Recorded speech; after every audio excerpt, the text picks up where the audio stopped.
दोस्तों अक्सर आप ये सुनते होंगे कि कहीं पर कोई चीज मिली है और वो 1, 5 या फिर 10,000 साल पुरानी है। अक्सर कई जगहों पर खुदाई की जाती है और उसमें कई तरह के जानवरों के अवशेष, मूर्तियां या फिर कोई और चीज मिलती है और उनके बारे में ये बताया जाता है कि ये अवशेष या मूर्तियां 5,000 या फिर 10,000 साल पुरानी है। तो क्या आपने कभी ये सोचा है कि आखिर ये कैसे पता लगाया जाता है कि वो चीज कितने साल पुरानी है? इसके लिए कौन सी विधि का इस्तेमाल किया जाता है? दोस्तों कोई सिविलाइजेशन कितनी पुरानी है इसका पता लगाने के लिए खुदाई में मिली कुछ चीजों की कार्बन डेटिंग के बारे में आपने जरूर सुना होगा। और एक कार्बन डेटिंग एक ऐसा तरीका है जिससे कोई चीज कितनी पुरानी है इसका पता लगाया जाता है। और इसकी डेफिनेशन पर आए तो ये कार्बन डेटिंग एक ऐसी विधि है जो कार्बन बेस्ड चीजों यानी कि कार्बनिक पदार्थों की एस्टिमेटेड एज के बारे में बताती है। और कार्बन डेटिंग से लकड़ी, मिट्टी की चीजों और कई तरह की चट्टानों वगैरह की उम्र का अंदाजा लगाया जाता है।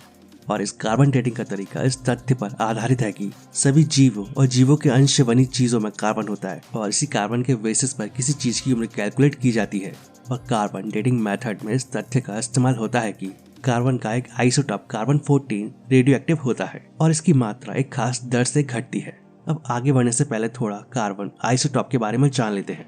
किसी तत्व के समस्थानिक आइसोटॉप्स वो एटम होते हैं जिनमें प्रोटॉन की संख्या समान होती है लेकिन न्यूट्रॉन की संख्या अलग अलग होती है। और इसका मतलब है कि ये रासायनिक रूप से बहुत समान होते हैं लेकिन इनके द्रव्यमान या मास अलग अलग होते हैं। तो ऐसे ही कार्बन के 3 आइसोटॉप्स होते हैं और जो प्राकृतिक तौर पर पाए जाते हैं, कार्बन 12, कार्बन 13 और कार्बन 14। और यहाँ कार्बन 12 और कार्बन 13 के आइसोटॉप्स स्टेबल होते हैं लेकिन जो कार्बन 14 होता है वो रेडियोएक्टिव होता है यानी कि कार्बन 14 अनस्टेबल होता है यानी कि इसकी मात्रा घटती है, जबकि कार्बन 12 और 13 की मात्रा नहीं घटती है।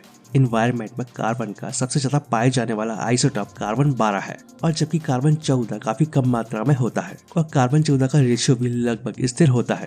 और अब क्योंकि पेड़ पौधों और जानवरों को अपना कार्बन वातावरण से मिलता है तो ये कार्बन 12 और कार्बन 14 के आइसोटॉप्स को लगभग उसी रेशियो में प्राप्त करते हैं जिस रेशियो में कार्बन के दोनों आइसोटॉप्स इन्वायरमेंट में उपलब्ध होते हैं। और जब कोई जीव जंतु मर जाता है तो वातावरण से कार्बन का आदान प्रदान भी बंद हो जाता है और इसलिए जब ये पौधे और जानवर मरते हैं तो उनमें मौजूद कार्बन 12 से कार्बन 14 के रेशियो में बदलाव आने लगता है।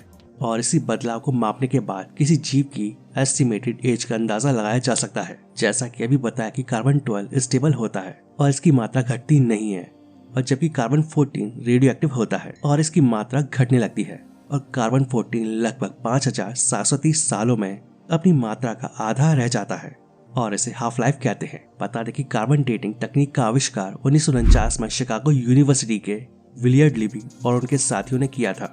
1960 में उन्हें इस काम के लिए रसायन का नोबेल पुरस्कार भी दिया गया था। पुरानी चीजों की आयु पता करने के लिए कार्बन डेटिंग का इस्तेमाल किया जाता है लेकिन इसकी अपनी कुछ लिमिटेशन है। इसके जरिए टेराकोटा की मूर्ति की उम्र का अंदाजा नहीं लगाया जा सकता है और साथ ही किसी धातु की उम्र का पता भी नहीं लगाया जा सकता है। लेकिन इसके जरिए लकड़ी, चारकोल, बीज, विजाणु, हड्डी, चमड़े, बाल, फर, सींग, मिट्टी और पत्थर के अलावा कुछ और चीजों की उम्र का अंदाजा भी लगाया जा सकता है।